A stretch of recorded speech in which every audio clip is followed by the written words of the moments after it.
lá, então estamos aqui, né, no nosso curso de Estética e Filosofia da Arte de turma B, e no próximo slide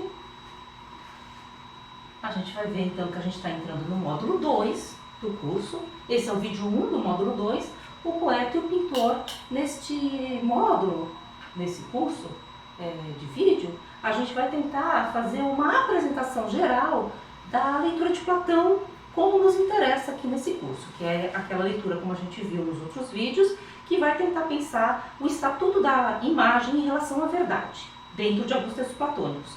Mais especificamente, o Ion, que é esse aqui, que eu vou apenas comentar rapidamente, e a República. Bom, então, a gente vai começar primeiro apresentando um pouco a questão do que é uma imagem. Então, o nosso primeiro momento desse vídeo, a gente vai falar do nascimento das imagens. O nascimento das imagens é o título de um texto do Jean-Pierre Vernant, em que ele vai tentar entender como é que surge esse nosso conceito de imagem. E vale lembrar, tá, e a gente vai ver isso no Platão, né, que imagem não tem a ver apenas com aquilo que a gente vê. Há imagens faladas, há imagens escritas, como a gente vai ver depois no Platão, né, na República. O ator, por exemplo, ele cria uma imagem simulando falar como uma pessoa que ele não é. Então ele cria uma figura que não é ele. Então essa questão das imagens, evidentemente começa com a imagem visual, mas ela não é necessariamente visual, tá? Então, no texto do Vernant que a gente vai comentar aqui, eu vou apenas explanar, a gente começa falando de vários conceitos que giram em torno da noção de imagem. O primeiro deles, a gente vai ver aqui na imagem, é a ideia de colosso. Colossos, para nós, é algo que é muito grande. Só que a palavra, diz Vernant, ela vem da Ásia Menor. E na Grécia, colossos era uma pedra, ou uma efígie, ou uma figura, um pilar, uma escultura pilar, que ficava no lugar de um ausente, mais ou menos uma lápide. Algo que lembra, portanto, o vazio da ausência, mas não é móvel. Está ali no lugar. É uma espécie de imagem erigida. Né? Daí depois a gente tem essa ideia de colosso como algo que é muito grande. Essa ideia do duplo, né, daquilo que é ausente, geralmente do duplo do morto, é uma ideia comum, colada à noção de escultura e de estátua, né, daquilo que tem a nossa estatura, daquilo que, portanto, duplica o nosso ser, duplica a nossa vida e reporta a ausência dessa vida. Né? Píndaro diz, né, que a morte é pétrea, né? Então essa ideia de que a morte é tornar a nossa imagem pedra. Aqui eu trouxe para vocês uma figura do Egito, Khafre, né? Uma escultura do faraó, que era então o seu duplo. Essa ideia então da imagem como um duplo que se põe no lugar da ausência. Né? Então essa ideia que o Vernant traz para nós como a primeira ideia de colossos. E ele diz que essa ideia de colossos, que é a ideia do duplo, não é exatamente a ideia de imagem. A imagem para o Vernant, ela está mais num conceito que vai se tornando, paulatinamente, uma ideia psicológica, uma ideia mental. A ideia de oneiros, que é uma imagem daquelas de sonho, né? Oneiros de onírico, de onde vem a nossa palavra onírico depois, que é a ideia da imagem de sonho, e o fasma, que é a ideia de uma imagem fantasmática. Então a imagem é essa imagem de um duplo, mas é aquela imagem também que é produzida mentalmente. Então, como que a gente vai caminhar dessa relação de uma imagem que é pétrea, que é aquilo que se põe no lugar do morto, ou aquilo que duplica essa figura, para aquilo que é produzido mentalmente. Então aqui a gente vai ver mais algumas imagens que eu queria trazer para vocês também, em relação ainda pensando com o Vernant. O Vernant vai dizer que já há uma modificação quando a gente pensa nos ídolos, eidolon, né, a palavra eidolon, que é uma palavra grega, como algo que você pode carregar. Então, aquele ídolo que era carregado numa procissão, a estátua do Deus que é móvel, que você tira de um lugar e leva para outro. E como essas estátuas móveis, ou esses deuses móveis, ou esses ídolos, eidolon, eles também caminhavam de um lugar para outro. Né? Então aqui eu fiz para vocês uma relação, isso também para tirar um pouco aquele conceito de que nós vamos começar na Grécia, porque a Grécia é o início da nossa civilização, não é bem assim. Eu vou sempre estar referindo vocês a uma Grécia muito orientalizada, muito orientalizante inclusive. Então eu quis trazer aqui para vocês um circuito, vamos dizer assim, de imagens a deusa Astarte, que é uma deusa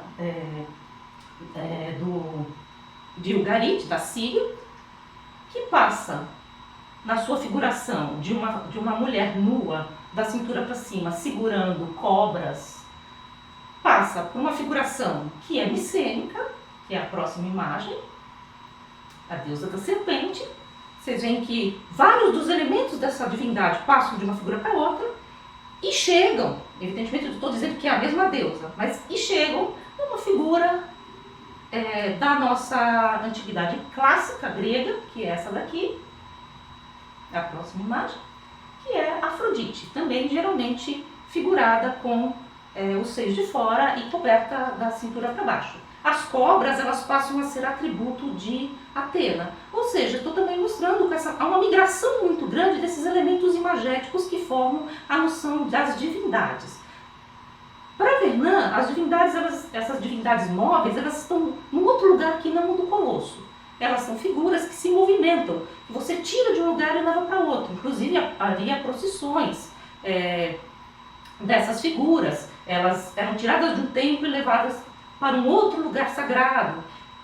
Para o Vernon, isso já é um outro movimento, porque o Colossus marca um lugar, marca uma ausência, marca, portanto, um espaço onde a figura deveria estar e não está mais. Enquanto que essa outra figuração móvel, ela já está em um outro espaço mental.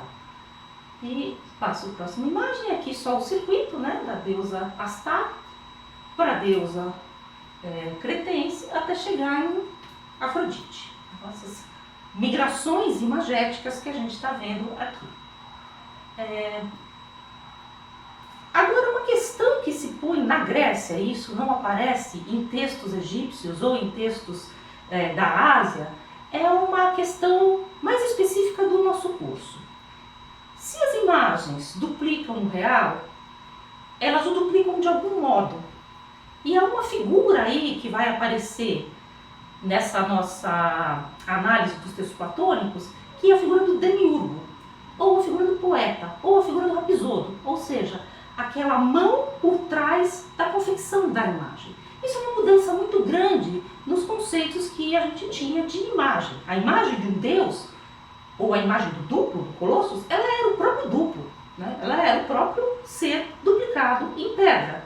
Quando você já pergunta quem é a figura que construiu essa imagem, como essa imagem foi feita, você já se deslocou para um outro plano de pensamento.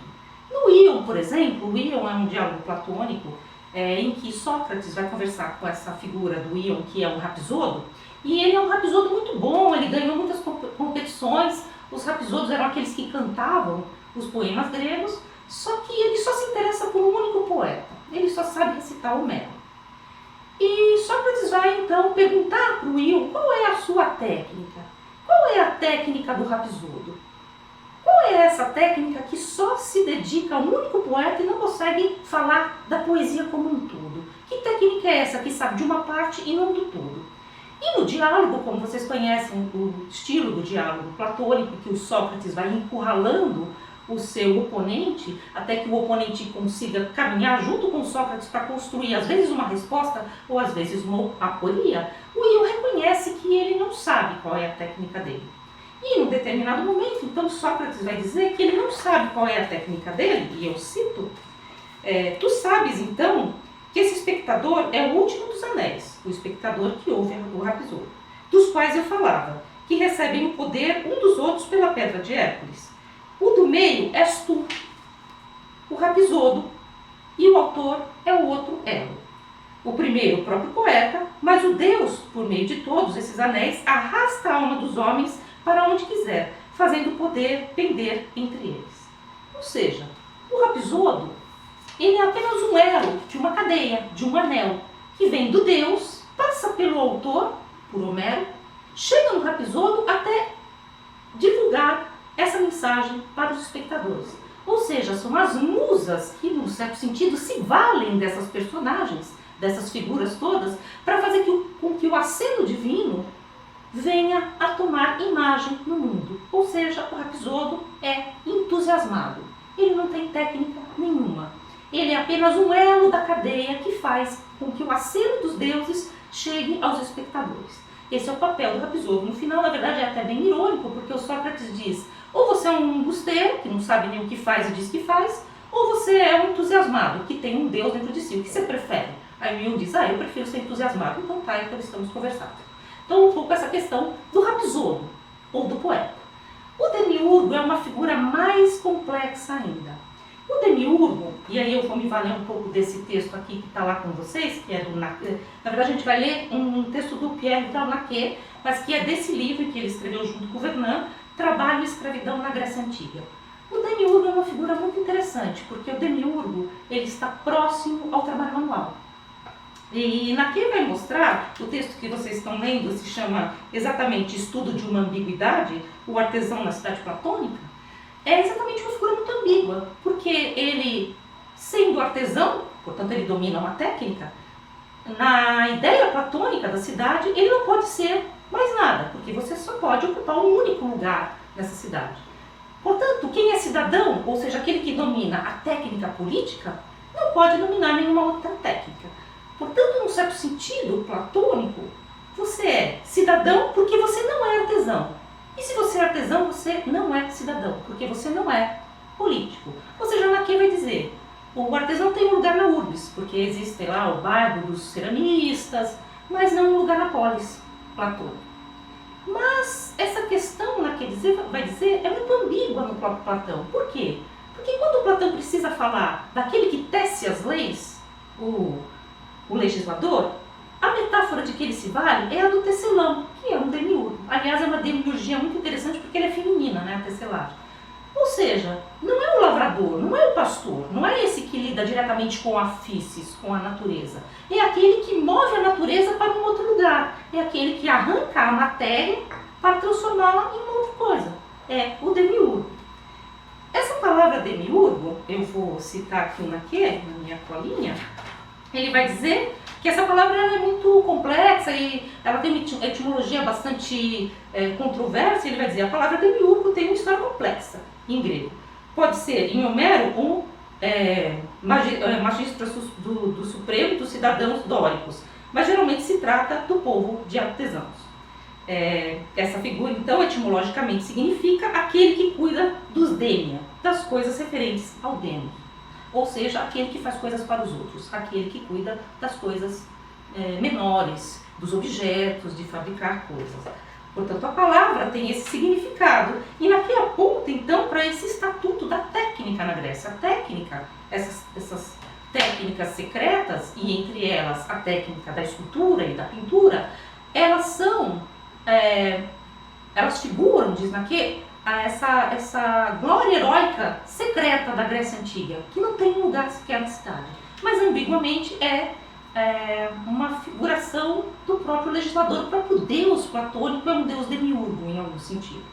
E aqui eu vou mostrar, então, uma outra figura para vocês. Aqui eu queria fazer para vocês os couros gregos, como eles, evidentemente, do ponto de vista formal, eles têm essa dimensão da figuração egípcia, de uma figuração oriental. Então existe todo esse empréstimo, tá? Então não existe nenhum milagre grego, tá?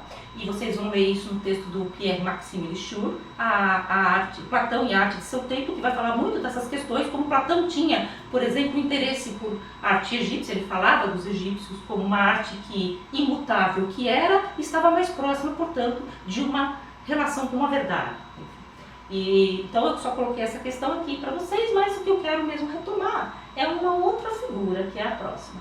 Essa aqui é Atenas de Fídias. Na verdade não é o original, tá? É uma cópia romana, a gente não tem o original. E por que eu trouxe a Atena de Fídias? Porque no texto do Platão, do Hípias Maior, que é um texto no qual, mais ou menos no modelo desse do Ion, o Sócrates encurrala, vamos dizer assim, o Hípias, que era o sofista da época, tentando perguntar para o Hípias sobre o que você fala, se você diz que fala de belos discursos. O que é o belo? Não as coisas belas, não o belo que se distribui na multiplicidade, porque a primeira resposta do Hípias o belo é uma bela moça, belo é qualquer coisa. Não quero saber o belo encarnado nas coisas materiais, porque a bela moça é bela e depois ela envelhece e não é mais bela. Eu quero saber o que é o belo, ou seja, qual é a essência da sua técnica, se você produz belos discursos. E durante esse longo diálogo do Hippias, que é bem engraçado, vale bem a pena ler, há um momento que me interessa mais propriamente do que até a questão sobre o belo, que é um momento em que, durante o discurso, o Hippias vai tentando escapar, vamos dizer assim, da argumentação socrática. O Hippias diz que o belo é aquilo que é ornamentado, que é bem ornamentado. E nesse momento, então aquilo que é colorido, tal, que é de ouro, e nesse momento Sócrates pergunta, então a Atenas de Fídias não é bela? Porque a Atenas de Fídias não era assim, tá? Eu trouxe isso aqui porque eu acho que é sempre legal desconstruir esse imaginário que a gente tem de uma Grécia de pedra branca e mármore. A Atenas de Fídias era muito mais próxima a essa imagem aqui, que é uma reconstituição do próximo slide. Essa aqui é a imagem inteira do próximo slide. Aqui. Essa aqui é uma reconstituição, tá? Há várias, enfim, reconstituições do que teria sido essa escultura de Fídias. E pergunta Sócrates a Hippias, ela não é de pedras coloridas, ela é crisa elefantina, né? Crison de ouro, elefantina de mármore. Ela é, portanto, de mármore e ouro. Então ela não é bela?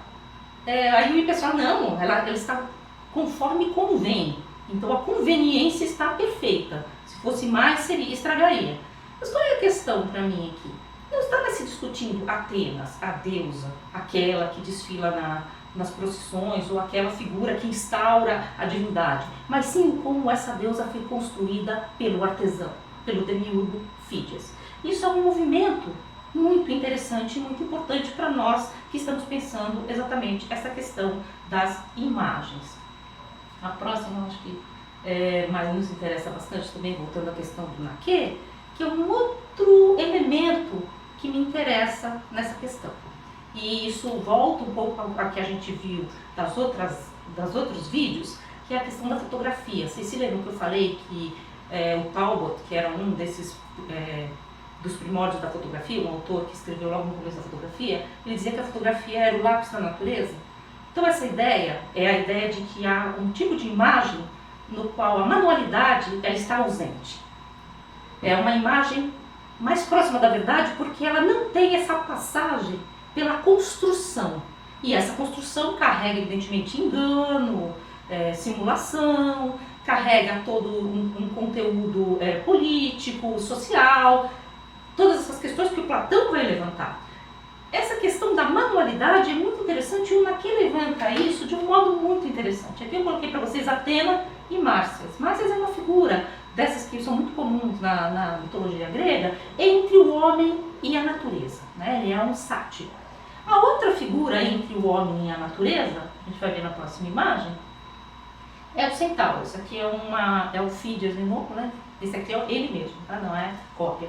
Esse aqui é uma métope do Párteno, né? O centauro é uma figura muito interessante e eu vou ler o que o Naquê fala sobre o centauro. O centauro, que tem em Quiron, a figura do centauro mais conhecida, Quiron, diz Naquê, cujo nome deriva de Quer, a mão, Quiron, de quiromancia, né?